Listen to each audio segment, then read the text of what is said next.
நிருபம் 8ஆம் அதிகாரம் 32வது வசனம். ரோமர் 8ஆம் அதிகாரம் 32வது வசனம். தம்முடைய சொந்த குமாரன் என்றும் பாராமல் நம் எல்லாருக்காகவும் அவரை ஒப்பு கொடுத்தவர், அவரோடு கூட மற்ற எல்லாவற்றையும் எனக்கு. ரோமர் 8:32 படி தேவன் நமக்கு கொடுக்கப்பட்ட மகிமையான இந்த வாக்கு தத்தத்தின்படி நாம் பார்ப்போமானால், அங்கே ஒருவராலே அநேகர் பல ஆசீர்வாதங்களை பெற்றுக்கொள்வதை நாம் கவனிக்க முடியும். ஒருவராலே அநேக ஆசீர்வாதங்களை அநேக ஆசீர்வாதங்களை பெற்றுக்கொள்வதாக நாம் கவனிக்க முடியாது. அந்த ஒருவர் யார்? ஆண்டவராகிய இயேசு கிறிஸ்து. சொல்லுங்க, அந்த ஒருவர் யாரு? ஆண்டவராகிய இயேசு கிறிஸ்து. அந்த இயேசு கிறிஸ்துவினால அநேக ஆசீர்வாதங்களை பெற்றுக்கொள்ளுகிறார்கள். இந்த நாளில் அந்த அநேகத்தில் நாமும் ஒருவராக இருக்கிறோம். கையை ஏற்றி ஆமென் என்று சொல்லுவோமா? அல்லேலூயா. கர்த்தர் நல்லவர். ஆமென்.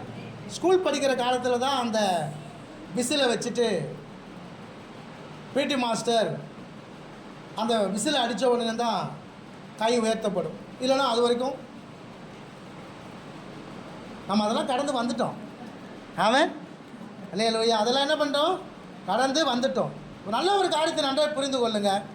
ஒரு வார்த்தை ஊழியக்காரன் வாயிலிருந்து வருகிறது என்றால் அது யாருக்கு வருகிறது? உங்களுக்கு வருகிறது. அப்போ வரும்பொழுது நீங்கள் அதை வரவேற்கிறீங்க. அது உங்கள் வாழ்க்கையில் வந்து பலிக்கணும், அந்த ஆசீர்வாதம் உங்கள் வாழ்க்கையில் வேணும் அப்படின்னா நல்லா வாயை திறந்து ஆமென் அப்படி கரங்களை உயர்த்தி என்ன பண்ணும்? சொல்லுங்கள். ஆமாவே இல்லையா?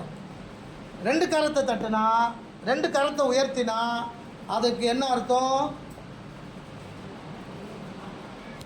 கர்த்தர் நல்லவர்.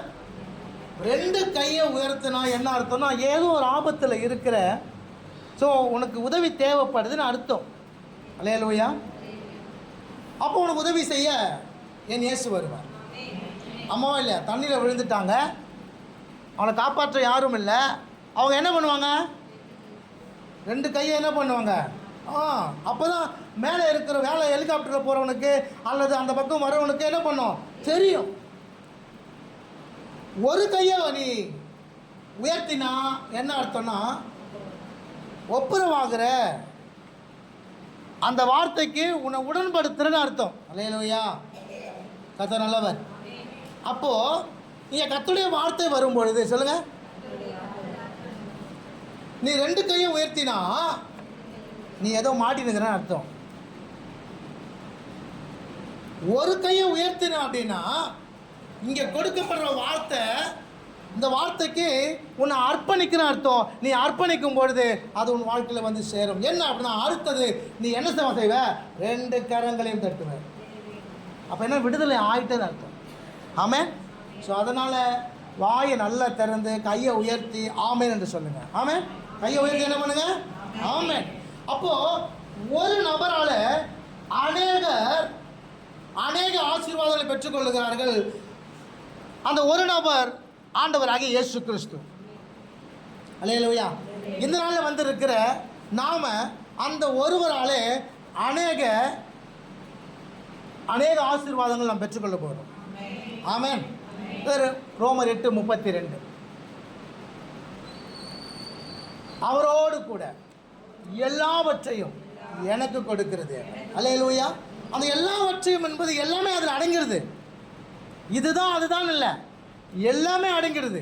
நீ எதை எதிர்பார்க்கிறியோ, எதை நோக்கி பார்க்குறியோ, எது வேணும்னு கேட்குறியோ, எது உன் வாழ்க்கையில் வந்தால் நல்லா இருக்குன்னு நினைக்கிறியோ அது எல்லாமே அடங்கிறது. அது எல்லாவற்றையும் என் தேவன் உனக்கு கொடுக்க வல்லவராக இருக்கிறார். இயேசுவின் நாள, இயேசுவின் மூலமாக. அல்லேலூயா. கர்த்தர் நல்லவர். ஆமென்.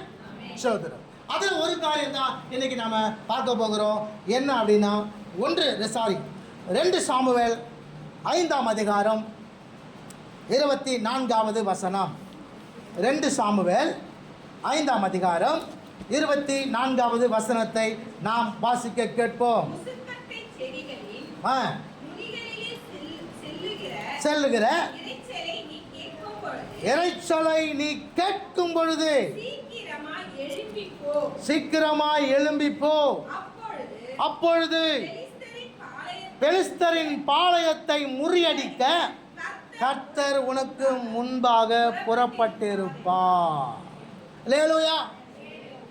2 சாமுவேல் 5ஆம் அதிகாரம் 24ஆம் வசனத்தில் இப்படியாய் நாம் வாசிக்கிறோம். முசுக்கட்டை செடிகளின் நுனிகளிலே செல்லுகிற இரைச்சலை நீ கேட்கும்போது சீக்கிரமாய் எழும்பிப்போ. அப்பொழுது பெலிஸ்தரின் பாளையத்தை முறியடிக்க கர்த்தர் உனக்கு முன்பாக புறப்பட்டிருப்பார். அல்லேலூயா. இந்த இடத்துல தேவன் தாவீதுக்கு நிறைய காரியங்களை சொல்றார். ஒன்று, நீ எங்கே இருக்க வேண்டும், எங்கே ஒளிந்திருக்க வேண்டும், என்ன செய்ய வேண்டும். அடுத்தது, உனக்கு முன்பாக என்ன நடக்கும் எல்லாவற்றையும் அந்த இடத்துல அந்த வேத பகுதியில் அவர் சொல்கிறார். அல்லேலூயா. கர்த்தர் நல்லவர். இது குறித்து நான் ஏற்கனவே உங்களுக்கு நான் சொல்லியிருக்கிறேன். இப்போ நான் அங்கே போகலை. இது இங்கே இது செடி என்று சொல்லப்பட்டது. இது செடி இல்லை. சில நேரத்தில் சின்ன பசங்களை நம்ம கண்ணாம்பூச்சி மூடிக்குவோம்ல, நீ ஒழிஞ்சுக்கோன்னு சொல்லும் போது ஒரு ஒரு ஒரு சின்ன ஸ்டூல் பக்கத்தில் போய் ஒழிஞ்சுக்கும். ஸ்டூல் பக்கத்தில் போய் ஒழிஞ்சுக்கும். அது உக்காந்துக்கிட்டு எல்லாம் நல்லா தெளிவாக தெரியும். புரியுதா? அப்போ ஒரு செடி பக்கத்தில் பின்னால் நின்னாலோ ஒளிந்து கொண்டாலோ எதிரிக்கு தெரியும். ஆமாவா இல்லையா? அப்போ இது செடி இல்லை, அப்போ இது செடி இல்லை. ஓகேவா? நல்லா ஒரு 12-13 அடி அளவுக்கு வளருகிற ஒரு நல்ல மரம். ஓகேங்களா? கர்த்தர் நல்லவர்.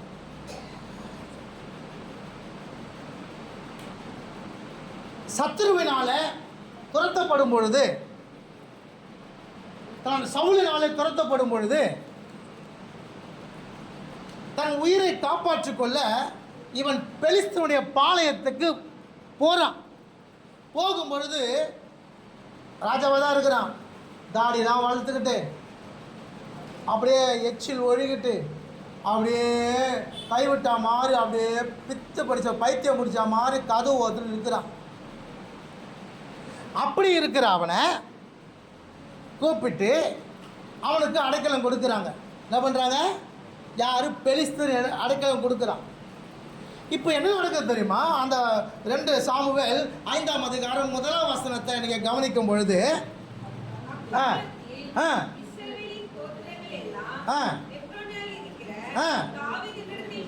வந்து இதோ வாசிங்க அடுத்த வசனம்.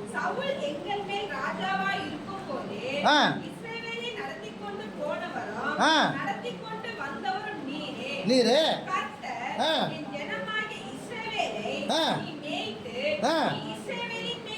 நீ இஸ்ரவேலின் மேல் நல்ல கவனிச்சு பார்த்தீங்களா? இப்போ ராஜாவா ஆக்குறாங்க. என்ன பண்றாங்க? என்ன ஆக்குறாங்க? அன்னைக்கு சவுலுக்கு பயந்துட்டு ஓடி போகும்போது பெலிஸ்தன் அடைக்கலம் கொடுத்தான். இன்னைக்கு வெளியே வந்துட்டான். இப்போ அந்த இஸ்ரவேலுக்கு இன்னைக்கு ராஜாவாக யார் மாறிட்டா அப்படின்னா தாவீது மாறிட்டார். இப்போ இந்த பெலிஸ்தன் இருக்கான் பார்த்தியா, அன்னைக்கு நம்ம கிட்ட அடைக்கலமாக வந்தவன் இன்னைக்கு என்ன ஆயிட்டான், ராஜாவாயிட்டான்னு சொல்லி அவனுக்கு விரோதமாக கிளம்பி வந்துட்டான். என்ன பண்ணிட்டான்? அவனுக்கு விரோதமாக எழும்பி வந்துட்டான். என்னது? அவனை இல்லாமாக்கணும், அவனை அடித்து போடணும் அப்படின்னு எழும்பி வந்துட்டாங்க. அல்லேலூயா. நாமளும் உலகத்தில் இருக்கும்போது, உலகத்தினுடைய காரியத்தில் நாம் சிக்கி இருக்கும் பொழுது, இன்னைக்கு அன்னைக்கு சத்துருக்கிட்ட அன்னைக்கு நாம் இருந்தோம். ஆனால் இன்னைக்கு நம்மளை தேவனாகிய கர்த்தர் என்ன பண்ணுறதுமா, இன்னைக்கு ராஜ்யத்தினுடைய தலைவனாய் கர்த்தர் நம்மளை மாற்றி இருக்கிறார். அல்லேலூயா. அவன் இந்த இடத்துக்கு நம்ம ஒவ்வொரு இடத்துக்கும், ஒவ்வொரு வேலைக்கும், ஒவ்வொரு இடத்துக்கும் நம்மளை தலைவனாக மாற்றும் பொழுது என்ன பண்ணுறாருனாக்கா, பிசாசு என்ன பண்ணுவான் தெரியுமா, எப்படி இவன் தலைவனாக மாற முடியும், எப்படி இவன் நம்ம மேலே பொறாமை கொண்டு நம்மளை அழிக்க அவன் கடந்து வருவான். அல்லேலூயா. கர்த்தர் நல்லவர். இப்போ அந்த மாதிரி நேரத்தில் தான் கர்த்தர் என்ன செய்கிறார் அப்படின்னா, தாவீதுக்கு ஒரு ஆலோசனையை கொடுக்கிறார். நீ முதலாவது என்ன பண்ணுமா, அந்த முசு கொட்ட அந்த மரத்துக்கு பின்னாடி போய் நீ முதல்ல முதல்ல என்ன பண்ணு, அங்கே ஒரு சத்தம் கேட்கும், அந்த சத்தம் கேட்கும் பொழுது நீ எழும்பிப்போ. மூணாவது சத்தம் கேட்கும் போது எழும்பிப்போ. நான் எழும்பி போறேன்றது சத்தம் மாத்திரம் அல்ல, எழுதுமா என் சமூகம், நான் உனக்கு முன்னாடி அங்கே எழுந்து போயிட்டு இருப்பேன். அல்லேலூயா. கர்த்தர் நல்ல. அப்போ அவர் போயிட்டார்னா சத்துரு அங்கே. அப்போ ரோமர் 8:32 படி எனக்கு தேவன் கொடுக்கிற மகிமையான காரியம் என்ன தெரியுமா, இந்த வருஷத்துல இயேசுவின் மூலமாக உனக்கு வருகிற சகல ஆசீர்வாதத்தையும் அவன் கெடுக்கும்படியாய் வருகிற சத்ருவை கர்த்தர் கலங்கடிப்பார். முதல் பிரசங்கம். அல்லேலூயா. உன் சத்துருக்களை கர்த்தர் கலங்கடிப்பார். ஆமென், ஆமென். அல்லேலூயா. கர்த்தர் நல்லவர். அப்போ ஆண்டவர் உனக்கு முன்பாக இந்த வருடம் முழுவதுமாய் கடந்து போக போகிறார். ஒவ்வொரு நாளும், ஒவ்வொரு நிமிஷமும் சொல்லுங்க, தேவனாகிய கர்த்தர் உனக்கு முன்பாக கடந்து போக போகிறார். அவர் கடந்து போகும் பொழுது என்ன நடக்கும் என்பதை குறித்து தான் ஒரு சின்ன காரியத்தை உங்களுக்கு நான் சுருக்கமாய் சொல்லி நான் கடந்து போக நான் ஆசைப்படுகிறேன். முதலாவதாக யாத்ராகம புஸ்தகம் 33ஆம் அதிகாரம் 14வது வசனத்தை நாம் வாசிக்க கேட்போம். யாத்ராகம புஸ்தகம் 33:14. அதற்கு அவர், என் சமூகம் உனக்கு முன்பாக செல்லும், நான் உனக்கு இளைப்பாறுதல் தருவேன். அல்லேலூயா. அதற்கு அவர், தேவன் சொல்றாரு மோசேக்கு, என் சமூகம் உனக்கு முன்பாய் செல்லும், என் சமூகம் உனக்கு முன்பாய். முதலாவது அதான். அப்படி சென்றால் என்ன நடக்கும் அப்படின்னா, அங்கே இளைப்பாறுதல் உனக்கு கிடைக்கும் என்று கர்த்தர் சொல்லுகிறார். அல்லேலூயா. முதலாவது, தேவன் சமூகம் உனக்கு முன்பாய் கடந்து போகும்பொழுது என்ன நடக்கும் தெரியுமா, ஒன்றுமில்லாமல் செய்வார். ஃபர்ஸ்ட்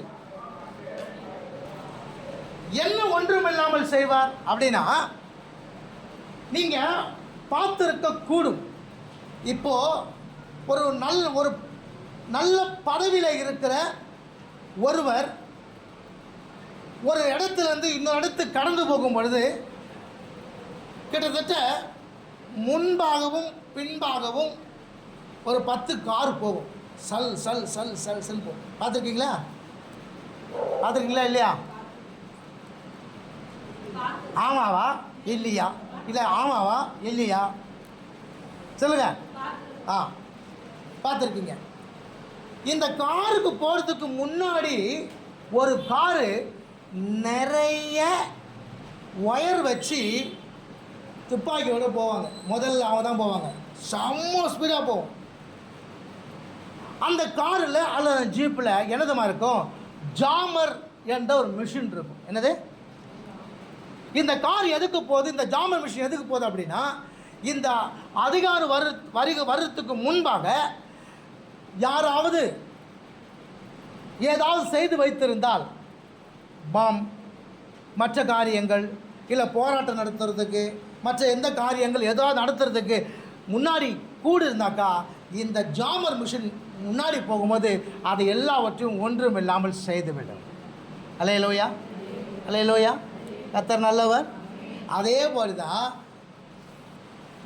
இந்த அதிகாரி யார் தெரியுமா? அது நீங்களும் நானும். அல்லேலூயா. நீங்களும் நானும் போகிறதுக்கு முன்னாடி ஜாமர் மிஷின் கர்த்தருடைய சமூகம் முன்னாடி போகுது. அது எழுதுமா போகுது, உனக்கு முன்னாடி உன் சத்துரு என்ன காரியத்தை ஒருவேளை செய்துவிட, உன்னை அழித்து விட அவன் நினைத்திருந்தாலும் அது எல்லாவற்றையும் ஒன்றும் இல்லாமல் செய்தும்படிக்கு கர்த்தருடைய சமூகம் முன்பாக கடந்து போகுது. அல்லேலூயா. எவ்வளவு நல்ல தெய்வம் பாருங்க. ஒரு நாசியில் சுவாசம் உள்ள மனுஷன் நாம். இன்னைக்கு நாம் கர்த்தர் நல்லவர் சொல்கிறோம், நாளைக்கு நல்லவர் இல்லைன்னு சொல்லிடுவோம். இன்னைக்கு ஆண்டவர் ஜபத்தை கேட்டார், நான் ரொம்ப நாள் ஜபம் பண்ணி தான் இருக்கிறேன், ஒன்றும் நடக்கலை அப்படின்னு சொல்லுவோம். ஆனால் நீ சொல்கிறியோ சொல்லலையோ, ஆனால் உனக்கு இளைப்பாறுதலை கொடுப்பதற்கு உனக்கு முன்பாய் கடந்து போயிட்டு உன்னை அழிப்பதற்கு எதுவாக இருந்தாலும் அதை எதுவுமே இல்லாமல் செய்வதற்கு கர்த்தருடைய சமூகம் முன்னாடி கிடச்சி. அல்லேலூயா. இன்றைக்கி உனக்கும் எனக்கும் ஒரு நல்ல ஒரு ஜாமர் மிஷினாக கர்த்தர் இருக்கிறார். ஆமென். கர்த்தர் நல்லவர். அல்லேலூயா. இரண்டாவது காரியம் ஏசாயா 45:2. ஏசாயா 45:2. நான் உனக்கு முன்னே போய் கோணலானவைகளை செவ்வையாக்குவேன். ரெண்டாவது என்ன அப்படின்னா, நான் உனக்கு முன்னே போய் கோணலானவைகளை. முதலாவது அழிக்கிறதுக்கு ஏதாவது காரியம் இருக்குதா அப்படின்னு கவனிக்கிறாரு, அது ஒன்றுமில்லாமல் செய்கிறார். நான் பெருசாலாம் கொடுக்க போகிறதில்லை, ஷார்ட்டாக அவ்வளோதான். இதுக்கு வருகிற காலங்கள் தான் கொஞ்சம் பெருசாக போகலாம். பின்னால் வந்து ஒரு சத்தம் கேட்குது, அப்பாடா. முதலாவது தேவ சமூகம் உனக்கு முன்பாய் கடந்து போகிறது. எதுக்கு தெரியுமா? உனக்கு முன்பாய் உன்னை அழிப்பதற்கு ஏதாவது காரியம் இருக்குதா என்பதை கவனித்து அதை ஒன்றுமில்லாமல் செய்ய. ரெண்டாவது, உனக்கு முன்னாடி கடந்து போகிற தெரியுமா, உனக்கு முன்பாக இருக்கிற கோணலாக இருக்கிறத எல்லாவற்றையும் செவ்வையாக்க அல்லது சரிப்படுத்த. அல்லேலூயா. புரியுதா உங்களுக்கு? முதல் வாசம் அந்த வாசிங்க, அந்த ஏசாயா 45 முதல் வாசம். கர்த்தராகிய நான் கோரேசுக்கு அபிஷேகம் பண்ண கோரேசுக்கு. இந்த கோரேஸ் ஒரு புறஜாதியான். அந்த புறஜாதியனை குறித்து வேதம் சொல்லுகிறது. கர்த்தர் சொல்றார், அவன் யார்? அவன் அபிஷேகம் பண்ணப்பட்டவன். அல்லேலூயா. நீங்களும் புறஜாதி, நீங்களும் புறஜாதி தான். உங்களை என்ன கர்த்தர் சொல்றாரு? நாம கர்த்தரால் அபிஷேகம் பண்ணப்பட்டவர்கள். தொடர்ந்து வாசிங்க. முன்பாக உங்களுக்கு முன்பாக ஜாதிகளை கீழ்ப்படுத்தி ராஜாக்களுடைய இடைக்கட்டுகளை அவிழ்க்கும் படிக்கும். அவனுக்கு முன்பாக வாசல்கள் பூட்டப்படாதிருக்க கதவுகள் திறந்து வைக்கப்படும்படியால் அவனை பார்த்து அவன் வலது கையை பிடித்துக் கொண்டு அவனுக்கு சொல்லுகிறதாவது. இப்ப ஆண்டவர் சொல்றாரு, உனக்கு முன்னாடி அபிஷேகம் பண்ணப்பட்ட உனக்கு முன்னாடி வாசல்கள் பூட்டப்படாமல் இருக்க அது திறந்திருக்கும்படியாக. அப்ப அந்த வாசல்ல என்ன இருக்குது? அந்த உள்ள போய் என்ன அந்த உள்ள என்ன இருக்குது? நான் உள்ள போய் எதை எடுக்கணும்? எனக்கு தேவன் எதை வைத்து இருக்கிறாரு? எதுக்கு முன்னாடி போறாரு? 4வது வசனம். அல்லேலூயா. வெண்கல கதவுகளை உடைத்து இரும்பு தாழ்பாள்களை முறித்து அந்த காலத்தில் இருக்கிற பொக்கிஷங்களை ஒளிப்பிடத்தில் இருக்கிற புதையல்களை யாருக்கு? யாருக்கு? அல்லேலூயா. உனக்கு கொடுப்பேன் நான் என் தாசனாகிய யாக்கோபின் நிமித்தமும் நான் தெரிந்து கொண்ட இஸ்ரவேலின் நிமித்தமும் நான் உன்னை பெயர் சொல்லி அழைத்து நீ என்னை அறியாதிருந்தும் உனக்கு நாமம் தரித்தேன். அல்லேலூயா. கர்த்தர் நல்லவர். ஆமென். அப்போ ஏன் முன்னாடி போறாரு? முதல்ல ஏதாவது அழிவு இருக்குதா, அதை ஒன்றுமில்லாமல் செய்ய. ரெண்டாவது, கர்த்தர் உனக்கென்று மகா பெரிய ஒரு ஆசீர்வாதத்தை தேவன் வைத்திருக்கிறார். அந்த ஆசீர்வாதத்தை நீ சுதந்திரித்துக் கொள்ள முடியாதபடிக்கு உன் வழிகள் முன்னாடி சில கோணல்கள் இருக்கிறது. அந்த கோணல்களை சரி பண்ணாதான் நீ ஸ்ட்ரைட்டாக அது உள்ளே போக முடியும். ஆமாவா இல்லையா? ஆமாம் தானே? நீங்கள் ட்ரெயின் வரும்போது பார்த்தீங்கன்னா நிறைய தண்டவாளம் இருக்கும். எது? ஜங்ஷனுக்கு முன்னாடி. ஓகேவா? அந்த ஜங்ஷனுக்கு முன்னாடி நிறைய தண்டவாளம் இருக்கும். ஒன்று இப்படி போகும், ஒன்று இப்படி போகும், ஒன்று இப்படி போகும். சரியா? இப்போது அந்த சரியாக குறிப்பிட்ட ஸ்டேஷனுக்கு போய் நீ இறங்கணும் அப்படின்னா அது சரியான ட்ராக்குக்கு போகணும். ஆமாவா இல்லையா? அப்போது அந்த இடத்துல ஒரு ஒழுங்குபடுத்த வேண்டிய ஒரு காரியம் இருக்கிறது. அங்கே அந்த கேட் பண்ண என்ன பண்ண தெரியுமா? ஒரு அப்போல்லாம் அந்த போர் வச்சுருவோம் தெரியுமா, இப்படி அடிக்கிறதுக்கு. அந்த மாதிரி ஸ்ட்ரைட்டாக இருக்கும். அதை கிளச்சை அப்படி பிடிச்சி அதை அழுத்தும் போது தான் கரெக்டாக அந்த தண்டவாளம் கரெக்டாக போய் ஒன்று சேரும். அப்போ தான் அந்த ட்ரெயின் கரெக்டாக போய் அங்கே போய் நிற்கும். இல்லைன்னா எங்கே போய்டும்? வேற எங்கே போய்டும்? சரியாக சொன்னவர். கர்த்தருடைய ஆசீர்வதிப்பார். வேற வழியில் போயிடும். அப்போ இன்னைக்கு நாம தேவன் நமக்கு மகிமையான ஆசீர்வாதத்தை வைத்திருக்கிறார். அந்த ஆசீர்வாதத்தை சுதந்திரித்துக் கொள்ள முடியாதபடிக்கு, அந்த வாசலுக்கு போய் நிற்காதபடிக்கு, அந்த வாசலில் போய் இறங்க முடியாதபடிக்கு இன்னைக்கு வேறு பக்கம் திருப்பி விடப்பட்டு கொண்டிருக்கிறோம். காரணம் என்ன? அந்த முன்னாடி இருக்கிற வழி கோணலாக இருக்குது. இல்லையா? அதை சரிப்படுத்தும்படியாய் உனக்கு முன்னாடி போவார். ஆமென். மூன்றாவது காரியம், மீகா 2ஆம் அதிகாரம். மீகாவுக்கு எழுதின தீர்க்க தரிசன புத்தகம் 2ஆம் அதிகாரம்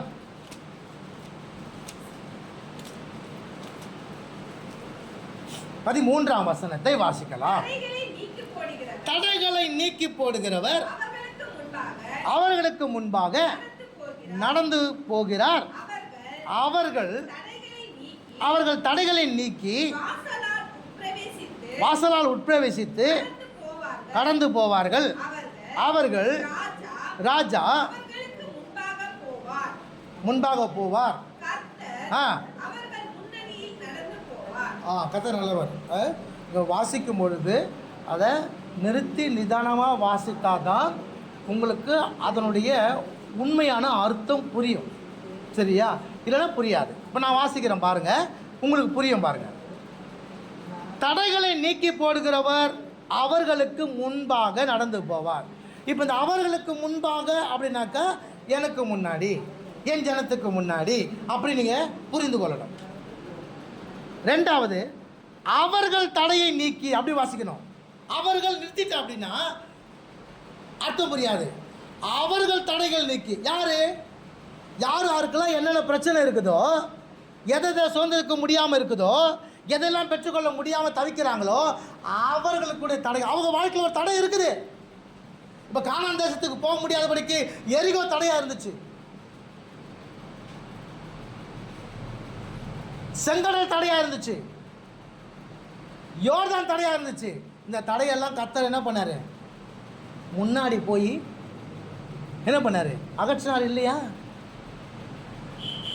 அப்போ உங்களுடைய வாழ்க்கையில் அழிக்க வேண்டிய காரியம் ஒன்று வைத்திருக்கிறான் சத்துரு. ரெண்டாவது, சுதந்திரித்துக் கொள்ள ஆசீர்வாதத்தை சுதந்திரித்துக் கொள்ள முடியாதபடிக்கு வழி கோணையாக இருக்குது. மூன்றாவது, நிறைய தடைகளை வைத்து இருக்கிறார். ஆண்டவர் சொல்றாரு, நான் அதுக்கு முன்பாய் போய் அந்த தடைகள் எல்லாம் நான் நீக்கி போடுவேன்.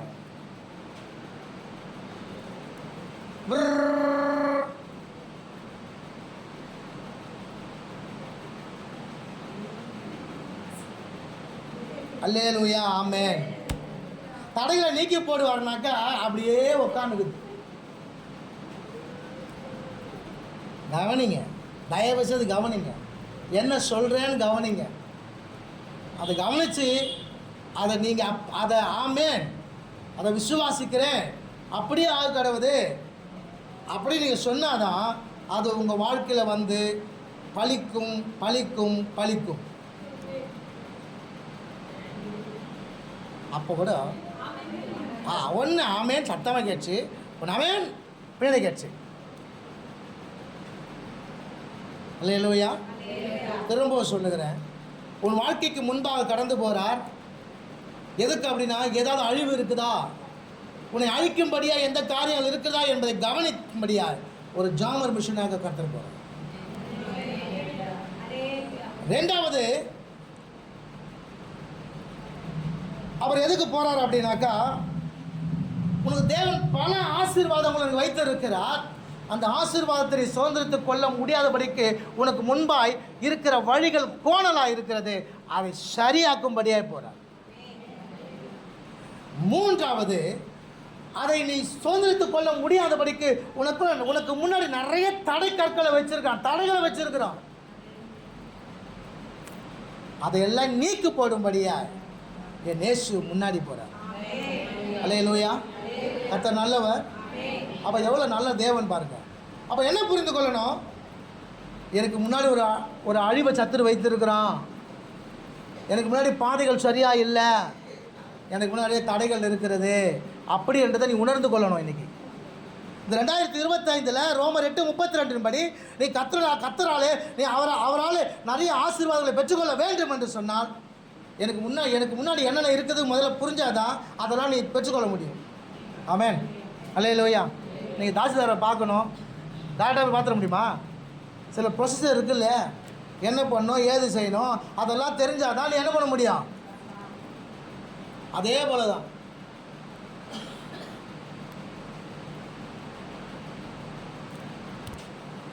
உனக்கு எல்லாவற்றையும் இலவசமாய் செய்து கொடுக்கிறது. அல்லேலூயா. கர்த்தர் நல்லவர். ஆமென். புரியுதா உங்களுக்கு? ஸோ அதனால் முதல்ல புரிந்து கொள்ளுங்க, எல்லாவற்றையும் கொடுக்க வல்லவராக இருக்கிறார், கொடுத்துட்டாரு. அதை பெற்றுக்கொள்ளணும் அப்படின்னா, அதை பெற்றுக்கொள்ளக்கூடாது உன்னை அழிக்கிறதுக்கு முன்னாடி ஏதோ காரியத்தை வச்சுருக்கிறான், ஒரு ஜாமர் விஷனாக போகிறார். ரெண்டாவது, அதை சுதந்திரத்துக் கொள்ள முடியாதபடிக்கு வழி கோணையாக இருக்குது, அதை சரி பண்ணும்படியாக. மூன்றாவது, நிறைய தடைகளை வைத்திருக்கிறான், அந்த தடைகளை எல்லாவற்றையும் நீக்கு போடும்படியாக கர்த்தர் போகிறார். நான்காவது வாசிங்க, சங்கீத புஸ்தகம் 97:3. சங்கீத புஸ்தகம் 97:3. அக்கினி அவருக்கு முன் சென்று சுற்றிலும் இருக்கிற அவருடைய சத்துருக்களை சுட்டரிக்கும். அல்லேலூயா. பாருங்களேன் எவ்வளோ அழகா தேவன் சொல்ல. ஏன் முன்னாடி போகிறேன், எதுக்கு முன்னாடி போகிறாரு, எதுக்கு உங்களுக்கு முன்னாடி போகிறாரு அப்படின்னா, திரும்ப சொல்லி நான் முடிக்க போகிறேன். கர்த்தர் உனக்கு மகா பெரிய ஆசீர்வாதத்தை தேவன் வைத்திருக்கிறார். ஆனால் அதை நீ பெற்றுக்கொள்ள கூடாதபடிக்கு அன்னைக்கு நீ அவனோடு கூட இருந்த, உலகத்தோடு கூட இருந்த, சத்துருவோடு கூட இருந்த, இன்னைக்கு நீ ரட்சிக்கப்பட்டு இப்போ பரலோக ராஜாவினுடைய சேனாதிபதியா, அவனுடைய தலைவனா, முன்னாடி எல்லாத்தையும் நடத்திட்டு போகிற ஒரு பிரின்ஸா கர்த்தர் வைத்திருக்கிறார். ஆனால் அது அவனுக்கு பிடிக்கல. அந்த ஆசீர்வாதத்தை நீ சுதந்திரத்துக் கொள்ளக்கூடாது, உடனே அழிக்கணும் சில திட்டங்களை வைத்திருக்கலாம். ஆனால் அதனால் அவர் முன்னாடி போயிட்டு அந்த திட்டங்கள் எல்லாவற்றும் ஒன்றுமில்லாமல் ஆக்கும்படியாய் கர்த்தர் முன்னாடி போகிறார். ரெண்டாவது காரியத்தை நான் திரும்ப சொல்கிறேன், உன் வழிகள் கோணலாக இருக்குது, அதை சரி பண்ணும்படியே போகிறார். மூன்றாவது, நிறைய தடைகள் இருக்குது, அந்த தடைகள் எல்லாவற்றையும் நீக்கி போடும்படியே போகிறார். நாலாவது, அவர் எப்படி போகிறார் தெரியுமா, எல்லாவற்றையும் சுட்டு எரிக்கும்படியாக. ஆமாம். ஏன்னா சுட்டு எரிச்சிட்டா அந்த தடையுமே இருக்காது. சொல்லுங்க, சுட்டு எரிச்சிட்டா என்ன திட்டம் போட்டாங்க, யார் வந்தது, எவங்க வந்தது, என்ன பண்ணாங்க, எந்த அடையாளமும் இல்லாதபடி கர்த்தர் எல்லாவற்றையும் சுட்டெரிக்கும்படியாய் உனக்கு முன்பாய் போகிறார். அல்லேலூயா. சொல்லுங்க. 2025 ஆண்டு சொல்லுங்க, என்னுடைய இந்த இந்த 2025 ஆண்டை கர்த்தர் எனக்கு கொடுத்திருக்கிறார். அதனால எனக்கு விரோதமாய் சத்ரு எழும்பியிருந்தாலும் அவன் வைத்திருக்கிற எல்லா கண்ணிகளையும் அழித்து எல்லா கோணலான வழிகளையும் நேராக்கி எல்லா தடைகளையும் நீக்கி சத்துருடைய எல்லா திட்டங்களையும் எல்லா செயல்பாடுகளையும் சத்துருவையை அழித்து நிர்மூலமாக்கி எந்த தடையும் இல்லாம தேவன் செய்து பரிபூர்ண ஆசீர்வாதத்தை இயேசுவின் மூலமாக பெற்றுக்கொள்ள செய்திட்டார். ஆமென். அல்லேலூயா.